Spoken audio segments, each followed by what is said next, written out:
Hey everybody, happy holidays. Or should I say, poppy bubble days. Now the holidays are upon us, and that means that it couldn't be a better time to talk about sparkling wines. Now there's a very famous story about the French monk, Dom Perignon, declaring, "Come quickly, I'm tasting the stars," when he discovered the secret of fine champagne. Well, I hate to burst your bubble, but Dom Perignon never actually said that. It was a marketing campaign devised to sell fine champagne. Champagne isn't the only pop in town. Other parts of France have their own sparkling wines. And if you're looking for something a little more budget-friendly that makes everyday sparkle, French Cremant is going to be your new go-to.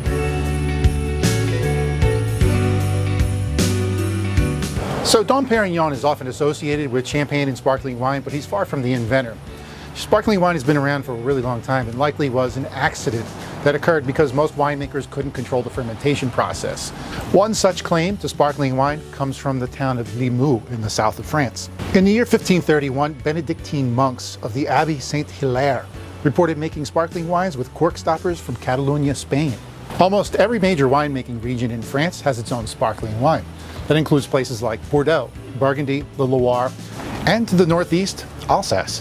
The term champagne is thrown around pretty loosely when it comes to sparkling wine, and that's confusing because not all sparkling wine is champagne. So the makers of these other French bubbles decided, out of respect to champagne, let's come up with our own designation. At first, these wines were simply called WtSO, which is French for mousse, referring to the fluffy bubbles in the wine. In the 70s and 80s, the term Cremant was finally adopted.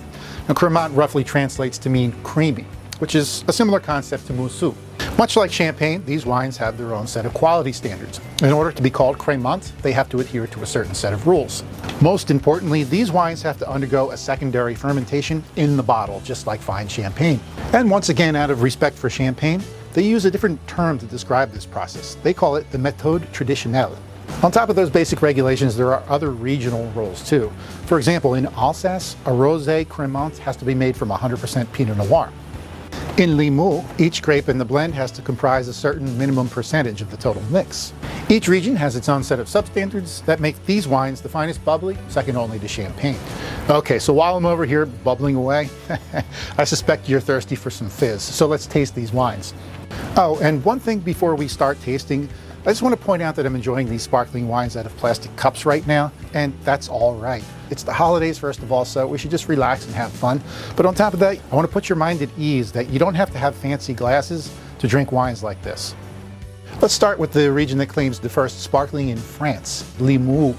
And this is from Aimery, and as you can see right on the bottle, they're referencing the year 1531.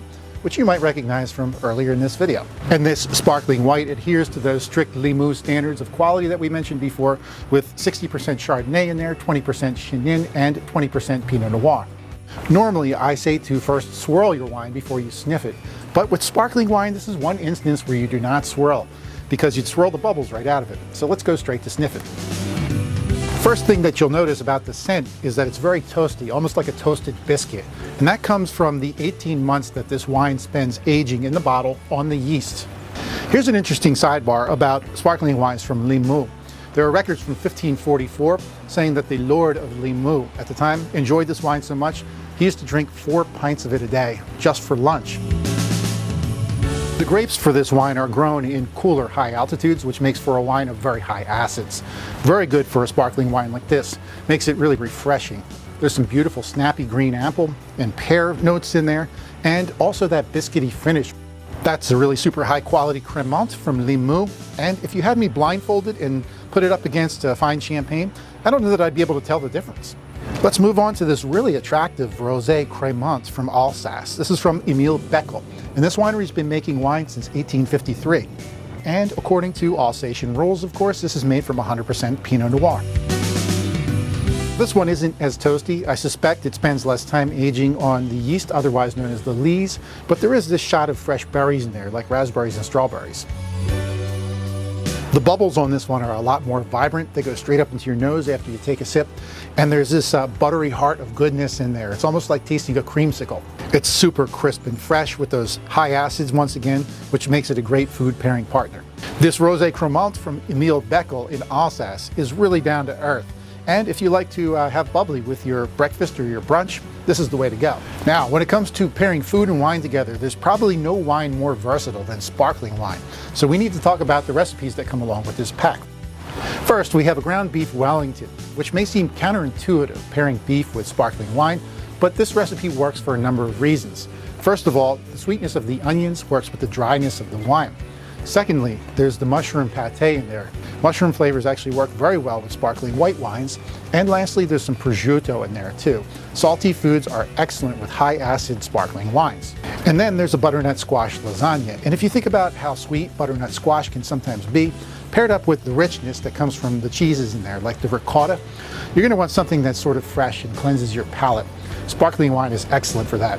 So when it comes to French sparkling wine, champagne may be the champ, but Cremant is the cream of the crop. Thank you so much for joining me for this weekly tasting. It's been a heck of a year, and I think we all owe it to ourselves to grab these wines and enjoy them in good health. Take care of yourselves until then, and let's look forward to a better new year. I'm Marc Supsic on behalf of Wine Still Sold Out. Cheers. Oh, I need more wine. Cheers.